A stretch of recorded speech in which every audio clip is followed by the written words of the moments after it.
What's going on, everybody? Tom here with Keto Lifestyle. And did you realize that in about 3 short weeks, Santa Claus is going to be making his way from the North Pole down to your house, and he's going to be expecting cookies. Now, don't risk the temptation of those regular cookies that you made just for Santa, and follow this recipe for a delicious keto-friendly chocolate chip cookie. That way you look great on the beach next summer, and Santa can keep squeezing his fat ass on random people's chimneys for years to come.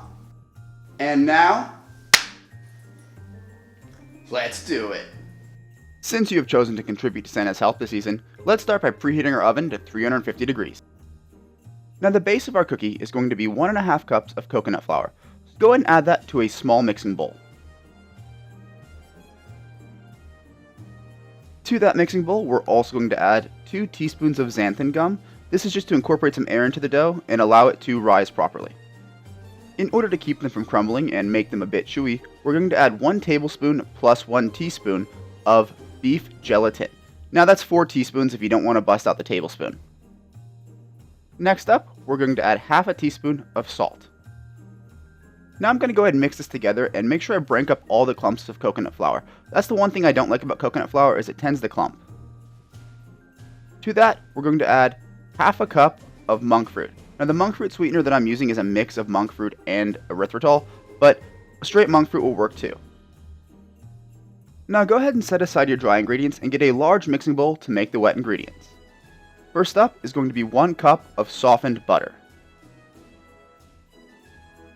Now it's okay if you accidentally melt the butter a little bit if you're trying to use a microwave to soften it, but you definitely don't want the whole thing to be melted. For whatever reason, liquid butter does not produce the same effect. Onto our butter, we're going to add 2 teaspoons of vanilla extract. If you can get the real stuff, I highly recommend it. It tastes so much better than the artificial.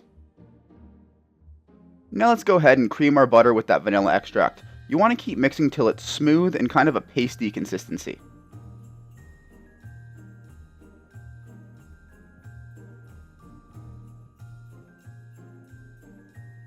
To our creamed butter and vanilla mixture, we're going to add 2 large eggs. Now this works better if they are room temperature because they incorporate better, but doing this with a cold egg is just going to make the butter mixture a little bit clumpy. Don't worry about that, it'll all get sorted out when we add in the flour.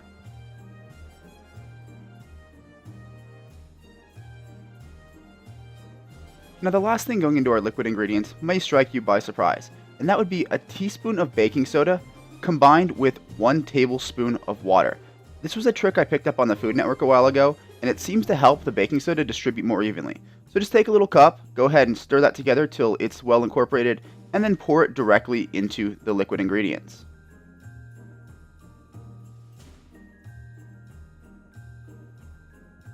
Then I'm going to take an additional tablespoon of water, add it to the same cup, and swirl it around just to pick up any baking soda residue that was left on the edge of the cup. So that makes a total of 2 tablespoons of water. Then we're going to make sure that gets mixed into our liquid ingredients really well before adding our dry ingredients. I recommend adding the dry ingredients in 3 sections, that way you don't send flour flying all over your room. Now when you add that final batch of flour, it might get so thick that everything gets caught up in your beaters. Go ahead and just scrape it out. Now we're going to add 1 cup of Lily's chocolate chips. These chocolate chips are sweetened with stevia and erythritol, so they are perfectly keto friendly. And then I just use a rubber scraper to go ahead and fold the chocolate chips into the dough.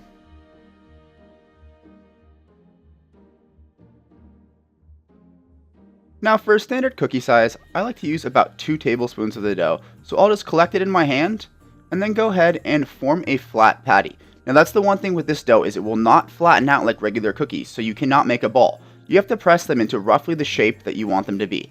Go a little thinner than you want the original cookie to be, because it will rise a little bit in the oven, but they will not spread out. So through the magic of camera work, I'm going to very quickly make the rest of these cookies.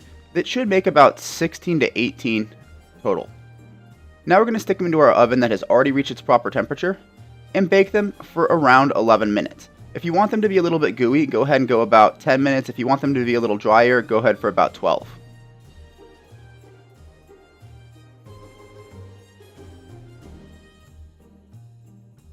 Now that the 11 minutes are up, I'm going to go ahead and pull them out of the oven. As you can see, they've started to brown around the edges, but the majority of the cookie is not dark. If you let the whole cookie brown, they tend to get dry and the coconut flour doesn't taste as good. So So here is our finished product.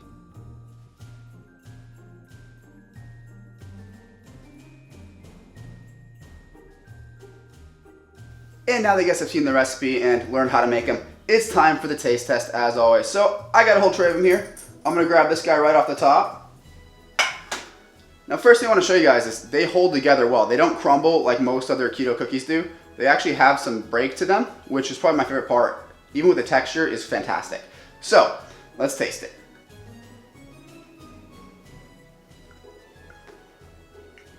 Now I absolutely love this recipe for keto cookies because it stays together well and has the same texture as a cookie. The one thing I will say is it's nowhere near as sweet, and I'm doing that on purpose. I personally cannot stand the taste of overuse of keto sweeteners such as erythritol or even stevia. So we did use monk fruit in this, and monk fruit is less sweet than either of those, but it doesn't have as many weird taste issues. So it will be less sweet than a regular cookie, but the texture is on point. Now with that being said, these things are absolutely delicious, and if you've been off of sweets for a while, they're definitely sweet enough. But with that guys, I'm gonna close the video. If you liked the video, leave it a like. If you have any questions or comments, leave them in the comment section. And if you have not subscribed yet, do me a huge favor, hit that subscribe button. We're aiming for 10,000 by the new year, and only you can make that happen for us. So with that, I'll see you in the next one.